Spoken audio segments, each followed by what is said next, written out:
Motor निकाल के रखिए था। पुलिस वाले किधर गए?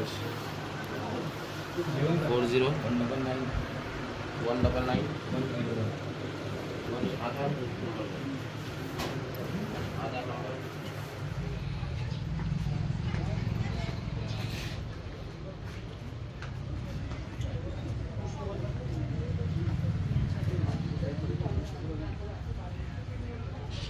देखो, औरंगज़ेब आलमगीर रहमतुल्लाह अलैह की हिस्ट्री ऐसी है कि वो अहमदनगर में उनका इंतकाल हुआ 1707 में और 1616 में गुजरात में पैदा हुए थे। तो उनके इंतकाल की वजह, यहाँ लाने की वजह ये उनके बड़े बेटे को वसीयत कर रहे थे कि मेरा इंतकाल कहीं पर भी हो, मेरे को खुल्दाबाद में लाकर उनके गुरु के चरणों में दफन करना। हमारे यहाँ 6 जनरेशन है जी।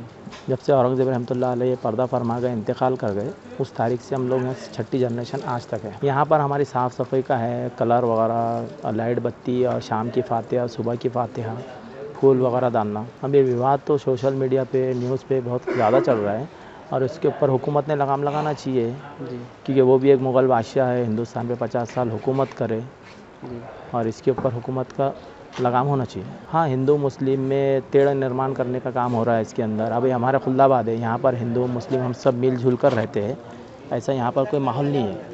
मगर ये माहौल जो बाहर ख़राब किया जा रहा है, जैसा महाराष्ट्र के अंदर पूरा माहौल ख़राब किया जा रहा है सोशल मीडिया के उससे, जिसके ऊपर हुकूमत का काम है कि उसके ऊपर उन्होंने कार्रवाई करना चाहिए, जो लोग इसके ऊपर माहौल ख़राब करने का काम कर रहे हैं। इतनी खबर की देख रेख करना हम खादिमों की और ASI के अंडर में है और महाराष्ट्र हुकूमत भी और सेंट्रल गवर्नमेंट भी इसकी हिफाजत करती है जी, उनका काम है इसकी हिफाजत करना। अब पुलिस बल संख्या बोले तो अब ये लोगों के स्टेटमेंट आ रहे हैं कुछ भी यूट्यूब पे, मीडिया में, कि हम खबर को तोड़ देंगे, ये कर देंगे, वो हिसाब से हुकूमत भी अलर्ट है। कहीं ना कहीं कई सारे लोगों का रोज़गार भी जुड़ा होंगे यहाँ पर। रोज़गार तो बहुत है ना सर, कम से कम 5000 लोगों का रोज़गार है।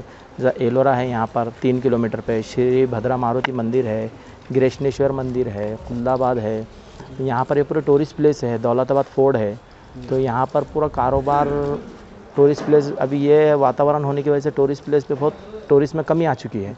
बस हमारी महाराष्ट्र CM से ये रिक्वेस्ट है कि ये जो लोग भी ऐसे निवेदन दे रहे हैं या जो लोग ऐसी आपत्तिजनक भाषण दे रहे हैं, इनके ऊपर करोड़ कार्रवाई करनी चाहिए, इनके ऊपर पाबंदी लगानी चाहिए। नहीं, आर्कोलॉजिकल के यहाँ पर जो ASI के गार्ड है, वो गार्ड की पेमेंट करते हैं और बाकी पूरा उर्स का ख़र्चा, मेंटेनेंस दरगाह का, लाइट बिल वगैरह वो हम खुद्दामीन कमेटी करती है। हाँ, औरंगज़ेब बादशाह जब हुकूमत दौर में जो है तो ये 22 ख्वाजा के यहाँ पर आते थे ज़ियारत के लिए, तो यहाँ उनको रूहानी सुकून मिलता था। और जैसा ये 22 ख्वाजा मोहम्मद पैगंबर के घराने से है, इसलिए जो है तो औरंगज़ेब का वो मानना था कि मेरे को इनके ख़दमों में रखना, कि मुझे जो है तो रूहानी सुकून मिलता रहेगा।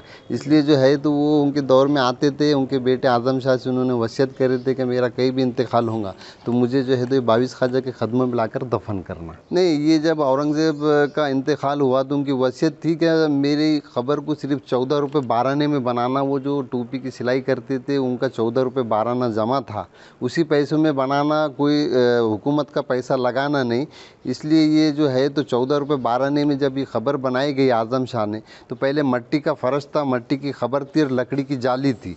मगर 1921 में लॉर्ड कर्जन जब यहाँ पे आया औरंगज़ेब के पास पे, तो उसने देखा कि इतना बड़ा बादशाह और इतनी सादी ख़बर है, तो उसने हैदराबाद के निज़ाम को बोलकर ये मार्बल के जाली को और फ़र्श को यहाँ पर लगाया है।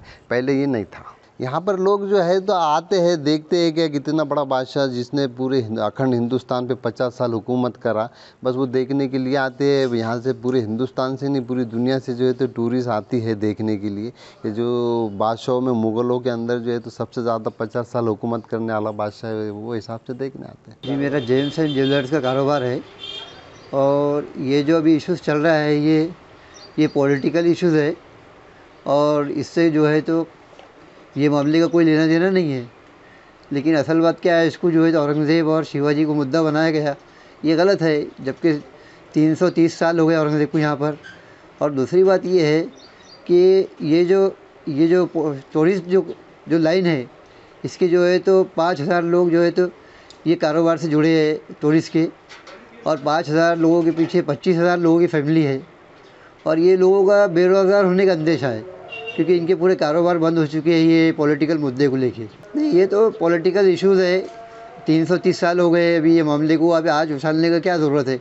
कोई इसका कंसर्ट नहीं है ये मामले से। ये धार्मिक मामला तो है ही नहीं कुछ, ये पॉलिटिकल इश्यूज़ है। और फिर दूसरी बात ये है कि ये जो उछाल रहे हैं मुद्दा कि ये खबर को मिसमार करना, ये सब गलत है, नाजायज़ है। ये इससे कोई लेना देना ही नहीं है ना।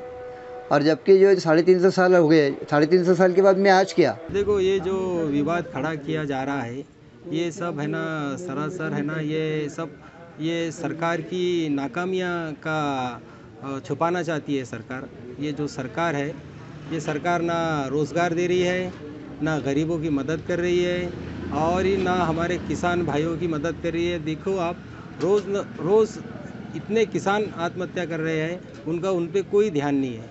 सिर्फ पब्लिक को ये अपना ध्यान भटकाने के लिए हिंदू मुसलमान कर रहे, औरंगज़ेब के मकबरे का बोल रहे, ये सब सरकार की नाकामी है। नहीं, ये सब कैसा है, ये सरकार की जिम्मेदारी है।